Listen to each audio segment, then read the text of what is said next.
MP माध्यमिक शिक्षा मंडल की 10वीं और 12वीं बोर्ड परीक्षा 1 मार्च से शुरू होने वाली है। परीक्षा शुरू होने में 5 दिन शेष रहने पर मनोवैज्ञानिक काउंसलर और शिक्षकों ने अब विद्यार्थियों को कुछ भी नया नहीं पढ़ने की सलाह दी है। हाँ, टेंशन रहता है मतलब कि कैसे मतलब पेपर जाएगा ये सब। अच्छा, इसी को लेकर जब फाइनल एग्जाम होते हैं पेपर बिगड़ता भी होगा तो उसको भी लेकर टेंशन होता होगा। मम्मी पापा को कैसे रिजल्ट आएगा तो मम्मी पापा के एक्सप्रेशन कैसे होंगे। तो इसको लेकर आपने कभी ये सुना है कि आप लोगों को बोर्ड की तरफ से एक सुविधा दी जाती है कि आप लोग अगर कोई क्वेश्चन हो आपके मन में तो आप पूछ सकते हैं, जानकारी है आप लोगों को? नहीं है। मतलब स्कूलों ने भी नहीं बताया आपको? नहीं बताया। अच्छा, जब टेंशन होता है फिर क्या करते हैं आप लोग? पढ़ाई करते हैं। तैयारी तो ठीक है, वैसे स्कूल वाले तैयारी करवा रहे हैं। हाँ। जिस तरह से पढ़ाई हो रही है स्कूल में उस हिसाब से तो सही जाएंगे एग्जाम। हाँ। तैयारी भी बहुत अच्छी की है एग्जाम की हम लोग ने। अच्छा, एग्जाम का टेंशन कितना रहता है बेटा? टेंशन तो बहुत रहता है कि क्या याद करें क्या नहीं, कि पेपर में क्या आएगा क्या नहीं आएगा। एग्ज़ाम में टेंशन तो बहुत रहता है, पर फिर ठीक है, अब सबको ही 12th देना रहता है तो फिर प्रिपरेशन की जाती है अच्छा स्कोर करने के लिए। सबसे ज़्यादा टेंशन क्या रहता है बच्चों को?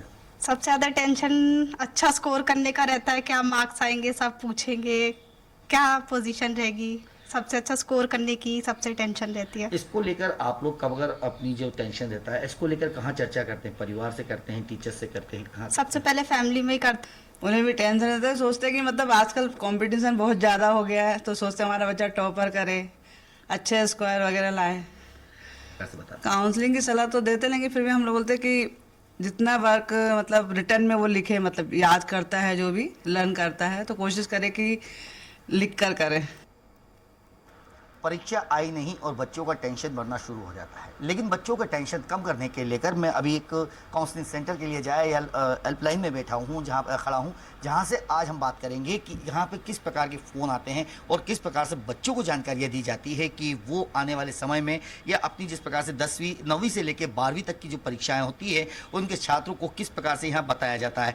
अब अगर हम माना जाए तो बच्चों को कहीं ना कहीं जैसी परीक्षाएँ शुरू होती नहीं हैं और उनके टेंशन बढ़ जाते हैं, तो कुछ काउंसलर्स हमारे साथ हैं, उन्हीं से बात कर लेता हूं कि किस प्रकार की परेशानियों को हल करते हैं। मैडम, आप भी यहाँ पे काउंसलर हैं, यहाँ पे किस प्रकार के बच्चों के फ़ोन आते हैं?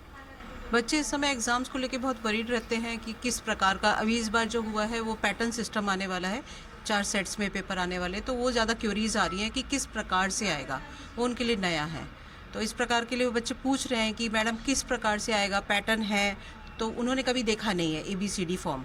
ये माध्यमिक शिक्षा मंडल ने फर्स्ट टाइम किया है, उसकी क्योरीज बहुत आ रही हैं, सिलेबस की क्योरीज आ रही हैं, ब्लूप्रिंट की क्योरीज आ रही हैं, इस प्रकार के क्वेश्चंस आ रहे हैं। बिल्कुल, अगर बच्चों में कहीं ना कहीं जो नए आयाम शुरू किए गए हैं बोर्ड ऑफिस ने कि किस प्रकार के क्वेश्चन पेपर आएंगे या किस प्रकार के सेट बनेंगे, उसकी कुछ जानकारियां लेने के लिए बच्चों के जरूर फ़ोन आ रहे हैं। कुछ और भी लोग हैं, मैम भी बात कर रही थी, अभी मैं बात कर लेता हूँ। मैम, आपका नाम बताइए प्लीज़।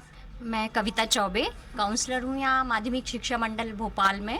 हेल्पलाइन काउंसलिंग जो सेल है हमारा, उसमें हम लोग सुबह 8 से लेके रात में 8 बजे तक हमारे यहाँ काउंसलर्स सेवाएं देते हैं और बच्चों के सभी जो भी परेशानियों का सामना, वो बच्चे एग्ज़ाम टाइम में ज़्यादा फियर का सामना करते हैं और ज़्यादा उनको डर का सामना करना पड़ता है और बहुत सारी तैयारी होने के बावजूद भी वो अपना बेस्ट दे पाने में असमर्थ होते हैं, लेकिन हम लोगों की हेल्प से वो काफ़ी कुछ अच्छा कर पाते हैं और उनके हम जो भी पर्सनल या सब्जेक्ट्स वाइज या जो भी उनकी पढ़ाई से संबंधित समस्याएं होती हैं, हम उनका समाधान करने में कुछ समर्थ हो पाते हैं। मैम, कहीं ना कहीं एग्जाम्स का तैयारी को लेकर आप लोग तैयारियां तो करवाते हैं, जब नए पेपर आ रहे हैं या जो एग्जाम्स के सब्जेक्ट को लेकर बात की जाए तो किस प्रकार से उनको आप बताते हैं या आप लोग कहीं और से भी गाइड उनको करते हैं या किसी और का भी सहयोग लेते हैं? नहीं, हम लोग सभी लोग साइकोलॉजिकल काउंसलिंग बच्चों की करते हैं। बच्चे एग्ज़ाम टाइम में काफ़ी तनाव का अनुभव करते हैं चूँकि, और कई बच्चे ऐसे भी हैं कि जो इंटीरियर एरियाज़ में रहते हैं, उनको पूरी फैसिलिटीज़ नहीं मिल पाती है। टीचर्स कई बार बहुत सारा सिलेबस उनका हो तो जाता है, लेकिन बच्चे कभी अनुपस्थित हैं, कभी हेल्थ इशू है, कभी उनके फैमिलीज़ में इशू हैं, उसको लेके बहुत ज़्यादा वो एकदम डिस्टर्ब महसूस करते हैं इस टाइम। तो हम लोगों बच्चों का जो एक काम रहता है, मनोबल को उनके अप करना, मनोबल को उनके बनाए रखना, और एग्ज़ाम के टाइम आपको बिल्कुल फियर का सामना नहीं करना पड़े, उसके लिए हम लोग कई सारी छोटी छोटी उनको टिप्स देते हैं, है ना। उनको हेल्थ इश्यूज़ ना आए, कोई हेल्थ की परेशानी उनको सामना नहीं करना पड़े। कई बच्चे इतना डर जाते हैं कि उनको फीवर आ जाता है, वो सीजनल जो फीवर होते हैं उससे भी हो जाता है, और फोबिया भी होता है, एग्ज़ाम फोबिया, जिससे उसको उनको दूर रखने के लिए हम बहुत सारी उनको ऐसे उनका मनोबल अप करने के लिए बहुत सारी टिप्स छोटी छोटी देते हैं।